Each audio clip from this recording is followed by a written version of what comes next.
भगवान श्री कृष्ण की दो माताएं थीं। एक तो माँ थी ही, पर दूसरी माँ से भी बढ़कर थी। अगर आपको ये कहीं पता चले कि मेरी एक और माँ है जिसे मैं कभी आज तक जान ही नहीं पाया, तो welcome back my dear friend, this Varsha Kushwaha and I am medical student at GMC Mumbai. So hello, welcome back. The book today जो आज मुझे बताने वाली हूँ वो बुक है the mother I never knew, written by Sudha Murty. Sudha Murty Indian writer हैं और बहुत फेमस राइटर हैं। उनकी बुक्स बहुत अच्छी होती हैं और ये उनमें से एक बुक है the mother I never new. तो इस बुक में दो स्टोरीज़ हैं सबसे पहले, ठीक है, और दोनों स्टोरीज़ बहुत एक से बढ़कर एक है। लाइक उनकी जो वैल्यूज़ कवर हुई हैं। तो अगर मैं बात करूँ पहली स्टोरी की, तो पहली स्टोरी में जो मेन कैरेक्टर है Venkatesh, he is a man in his 40s and वो he lives in Bangalore with his family. उसकी वाइफ, उनके दो बच्चे हैं, ठीक है, वो रहते हैं। And one day and he is a bank manager. So one day he discovers कि उनका ट्रांसफ़र हुआ है हवली में, बैंगलोर टू हवली। तो पहले तो जाने का उनका मन नहीं होता, but still he agrees and he goes away. One more thing, he is very rich. How? Because his wife she is a business woman and बहुत बड़ा बिजनेस है उनकी वाइफ का, मीन्स स्टॉक में इन्वेस्टमेंट, तो इसलिए वो बहुत रिच है। And so he goes to haveli and there after living for few some time he discovers कि he has impersonator or doppelganger, not impersonator, doppelganger. doppelganger means आपका हमशक्ल, मीन्स उसको बहुत लोग कोई और समझ लेते हैं, है ना। वो शहर में नए हैं, तब भी उसको बहुत लोग पहले से उसको कुछ और नाम लेके वो काटने लगते हैं। सो ही ट्राइज टू रिसर्च कि अब एक ने गलती की होगी, बट अगर बहुत लोग गलती कर रहे हैं, आपको कुछ और नाम से बुला रहे हैं, मीन्स कोई तो है जो आपको दिखता है। तो he tries to find out and he discovers some secrets about his family, especially about his father, and those secrets aren't very happy ones. And then somehow, and how I won't tell kaise, but he learns that he has one more mother, the mother he never knew, and still he thinks that, and he feels he has responsibilities towards that woman also. और तो फिर अभी इसमें यही दिखाया कि अभी होता क्या है। बिकॉज अगर इस कहानी की बात की जाए तो जो इनकी बेटी है Gauri, she is very much like him, means she is a medical student and वो बहुत ही सिंपल टाइप की है, like emotional and family, like उसको उतना लाइक जो अभी हर अमीर आदमी जैसा नहीं होता। But his wife who is a business woman, she is very much like उतना उसको पड़ी नहीं, she doesn't care much about family, all she cares about is being earning lots of money. Even she is very money minded person, so that's not bad until unless you don't ignore the rest of your life. And she doesn't care much about anything, and she is also mean, लालच है कि wanting and greediness is different. हाँ, yes, तो फिर इसलिए तो फिर अभी इसकी वाइफ और इनका बेटा जो है वो सेम है, एंड इनकी daughter and him they are quite different. So एक ये चीज़ दिखाई है कि कैसे एक ही फैमिली में रहकर दो तरफ बटे रहते हैं, एंड इसलिए खुशियाँ कहाँ रहती हैं, जबकि वहीं पर जो गरीब इंसान, the poor person who is living in spite of not having money, how happy he is. Of course ऐसा नहीं है that I am not saying कि मनी कांट बाय हैप्पीनेस, ऐसा ये सब मैं नहीं बोल रही कि मनी नहीं कमाना नहीं, ऐसा कुछ नहीं है। It's just about the way you live, the way about you live. चाहे either you are rich or poor, doesn't matter much. But इसमें वो चीज़ दिखाई हुई है कि how some rich people just so much money minded कि उनको कुछ और दिखता ही नहीं है।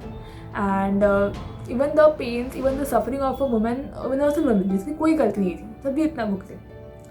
हाँ, पता है मैं बहुत घुमा के बातें कर रही हूँ, बट ये बुक पढ़ोगे तो आपको समझ में आएगा कि ऐसा क्यों है। एक और चीज़ दिखाई है स्टोरी में कि lifestyle in cities and some other village area.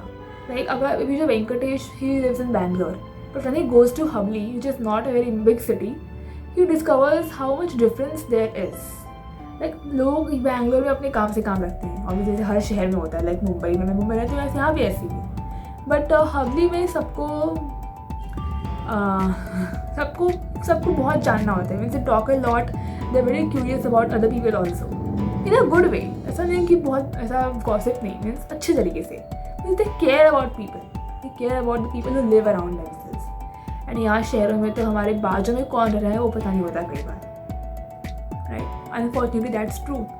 सो ये एक चीज़ दिखाई है। And ultimately what matters more, ultimately सच चाहे कैसा भी हो, यू हैव टू, इफ चाहे कितना ही पास्ट में हो, ultimately you have to pay for it in the present और in the future. That's what is shown in this story, a very beautiful story. Okay, and then the second story starts from it has another young man, Mukesh.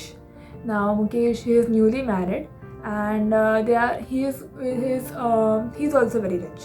Now here, yes, that's a different contrasting thing about this book also. In the first story, it shows how rich, even in spite of being rich, there is not happiness. And here in the second part, they are also very rich people, but they are very happy because उनकी family ऐसी है, उनके वो the people are that kind. तो ये चीज़ difference है, and contrasting भी है, एंड दोनों तरफ दिखाया है। तो मुकेश और उनकी wife, his wife, they have gone to another for a trip, and suddenly something happens that he has to return back to India. Okay, his father passes away, and when his father passes away, he realises a shocking truth. एक झटका लगता है मुकेश को कि when he realise, उसे मालूम पड़ता है कि ये पेरेंट्स जो इनके पेरेंट्स हैं, like Mukesh के parents are not his real parents, okay, someone else was, and क्यों, कैसे, क्या हुआ, ये मतलब ये बहुत बड़ा राज अब तक छुपा हुआ था, अब बाहर निकल के आता है। ओके, एंड तो बट ये अडॉप्ट नहीं हुए थे, ये बस कैसे हुआ था ये आप बुक पढ़ो तो मालूम पड़ेगा। मुझसे झूठ कहा गया था कि यू आर मैरिड, ऐसा कुछ नहीं है, he was not there child, and so he goes in search of his real parents. And means first he find out his real mother, as जैसा कि हमें बताती है कि मैंने तुमको इस औरत से लिया था, ये औरत, तो he goes to find her, and there also he gives another shock of his life, and फिर वो और जाता है पीछे, लाइक बहुत कुछ बहुत ही digs a lot in his own history, and then until he discovers the whole truth, and उसके बाद एक ही सवाल बचता है, ultimately who is the real mother, the one who just gave you birth, or the one who has fed you with her milk, or the one who has grown, who has nourished you, who has cared for you for all these years and made you a good person, जिसने आपको अच्छी परवरिश दी है। Ultimately कौन सी, which mother is far more superior. I think बात यहाँ superiority की नहीं है, बात यहाँ फ़र्ज़ की है। लाइक जो अपना फ़र्ज़ निभाए वही वो इंसान है ना। अब आप हो कुछ, और अगर आपको फ़र्ज़ नहीं निभाते तो आप किस काम के। और teacher when until doesn't teach, तो वाई वो टीचर ही क्यों होगा फिर। तो वही चीज़ है कि एक माँ, उसका काम सिर्फ जन्म देना नहीं होता। हर mother's duty is lot of things, and a mother's work is never done. So ये क्वेश्चन इस बुक में हाईलाइट किया गया है इस स्टोरी में, सेकेंड स्टोरी में, कि who matters more, because the present woman who was living with the mother now, she has raised him and made him a good person, made him the person who he is right now. And एक और चीज़ highlight की है story में about sex education. Like हमारे country में तो ये बहुत ही like either due to taboo, due to myths, इससे फोकस नहीं किया जाता, बट इस बुक में, इस स्टोरी में दिखाया गया है कि why sex education is important. Okay, तो ये दो स्टोरीज़ हैं, और दोनों स्टोरीज़ बहुत अच्छी हैं, एंड सुधा मूर्ति, इनकी राइटिंग स्टाइल तो सिंपल है एंड अच्छी भी है।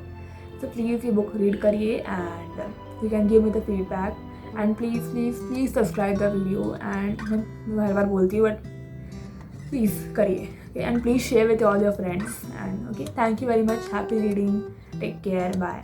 You can DM me on Instagram for any book suggestion if you want. If you want a review तो आप मुझे DM करो, ठीक है। I am always open to suggestions. Thank you very much. Bye.